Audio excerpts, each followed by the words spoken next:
Jadi kalau hari ini Arief Puyono berubah haluannya, itu biasa saja. Karena Arief sebagai seorang politisi, barangkali nyawanya harus rangkap 7.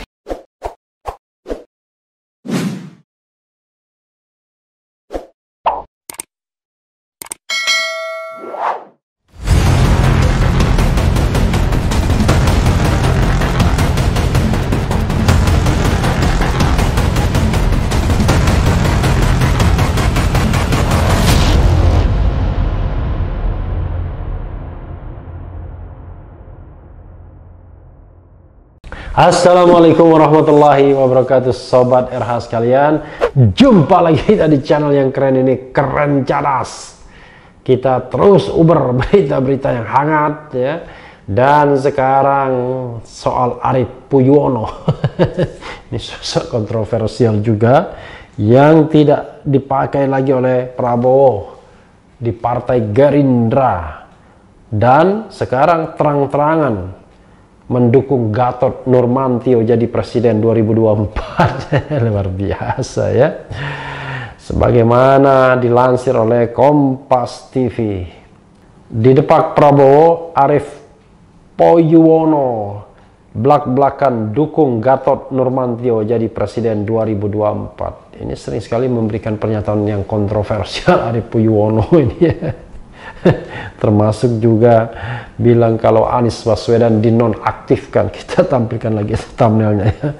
Ini beritanya kita bacakan. Jakarta, Kompas TV. Menteri Pertahanan Prabowo Subianto memutuskan tak lagi menaruh kepercayaan terhadap Arief Puyono sebagai wakilnya di Partai Gerindra. Seperti diketahui, sebelumnya Arief Puyono menjabat sebagai wakil ketua umum Partai Gerindra yang membidangi sektor buruh dan ketenaga kerjaan. Arief Puyono pun menanggapi santai namanya tak masuk dalam kepengurusan Partai Gerindra untuk periode 2020 sampai 2025. Ya, Arief ini sering sekali bicara mengenai serikat pekerja BUMN, padahal dia sendiri bukan orang BUMN ya. Menurut Arief, bukan hanya dirinya yang tak masuk dalam jajaran kepengurusan Partai Gerindra, tapi juga ada banyak kader tak masuk dalam susunan kepengurusan partai yang baru. Bukan hanya nama saya yang tidak lagi mengurus, ya, tapi yang lain juga banyak yang enggak ngurus lagi, kata Arief dikutip dari Tribun News pada Sabtu 26 September 2020. Setelah tidak lagi punya jabatan di Partai Gerindra, Arief Puyono secara terang-terangan mengaku memberi dukungan kepada mantan Panglima TNI Purnawirawan Gatot Nurmantio untuk maju di Pilpres 2024 mendatang. Luar biasa jumpingnya ya. Menurut Arief, sosok Gatot Nurmantio memiliki potensi untuk menjadi orang nomor 1 di Indonesia. Namun demikian, ia mengimbau agar Gatot bersabar, juga harus bisa membantu masyarakat di tengah kesulitan akibat pandemi COVID-19. Saya akan dukung dan berjuang untuk Pak Gatot Nurmantio jadi presiden di Pilpres 2024, kata Arief melalui akun Twitter BUMN Bersatu yang dikutip pada Sabtu 26 September 2020. BUMN Bersatu ya. Dari mana dia menjadi pegawai BUMN juga tidak. Dan beliau harus sabar dulu, harus bisa membantu masyarakat di saat pandemi COVID. GN di 2024 berpotensi menang. Luar biasa Arief ya. Terkait wacana Gatot Nurmantio ingin menjadi presiden RI, beberapa pihak menyarankan kepada mantan Panglima TNI itu untuk mengikuti jejak para seniornya membentuk partai politik atau parpol. Banyak sekali godaan untuk membentuk parpol ya.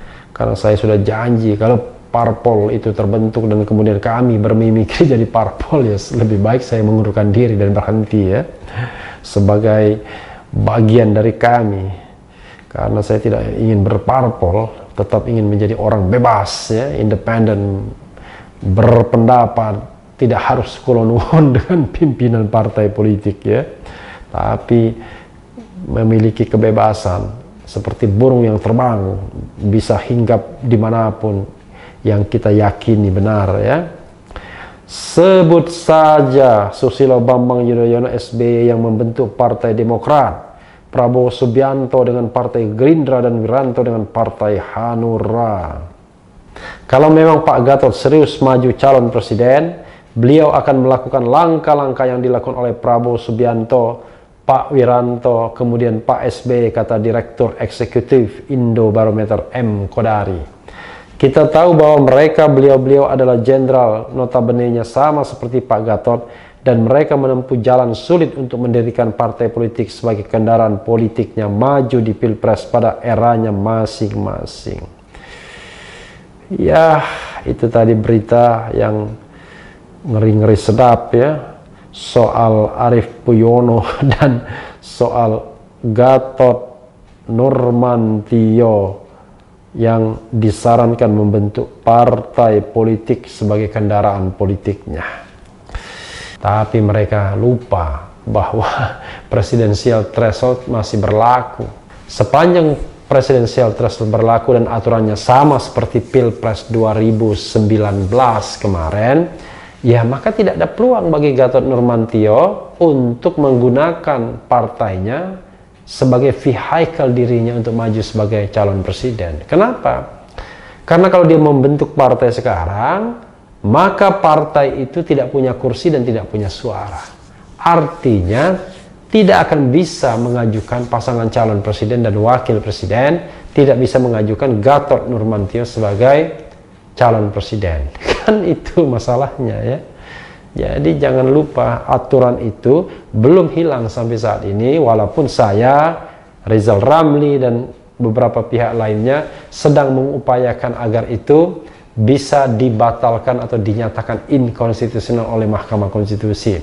Jadi kita tidak lagi ada presidensial threshold. Tapi kalau memang masih ada presidensial threshold, ya susah bagi partai-partai baru untuk bisa mencalonkan orangnya sebagai calon presiden dan wakil presiden, karena mereka memang belum punya suara dan kursi. Sehingga bargaining position partai itu ya akan rendah dibandingkan partai lainnya. Lalu apa bedanya? Punya atau tidak punya partai politik? Kalau Gatot harus membeli partai lain, ya mungkin lebih efektif membeli partai lain ketimbang membentuk partai politik secara berdarah-darah. Jangan lupa, SBY di 2004 membangun Demokrat, dan Demokrat bisa mencalonkan SBY sebagai calon presiden dan wakil presiden. Gerindra di tahun 2009, jangan lupa pula bahwa Gerindra bersama PDIP bisa mengajukan Prabowo paling tidak sebagai wakil presiden. Dan jangan lupa pula bahwa Hanura sebenarnya juga bisa mengajukan Wiranto paling tidak sebagai calon wakil presiden, mendampingi Yusuf Kala pada perhelatan Pilpres 2009, setelah pada tahun 2004 menjadi calon presiden melalui konvensi Partai Golkar. Jadi mereka bisa sukses karena mereka punya standing untuk mengusung calon. Beda dengan partai baru di 2024 nanti, mereka tidak akan punya standing kecuali presidensial threshold dihapuskan. Jadi kalau menurut saya konstelasinya sudah agak berubah. Kalau menunggu 2029, it is too late, terlalu terlambat.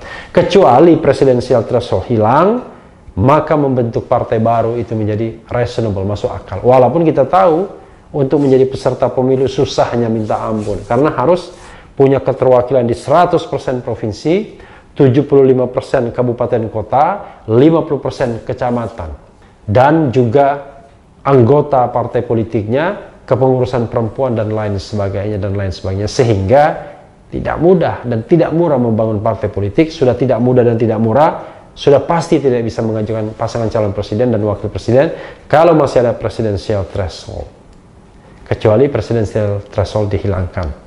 Nah, soal Arief Puyono yang menjagokan Gatot Nurmantio, ya itu haknya Arief Puyono ya, tapi itu makin menunjukkan bahwa partai kita rapuh sekali kaderisasinya.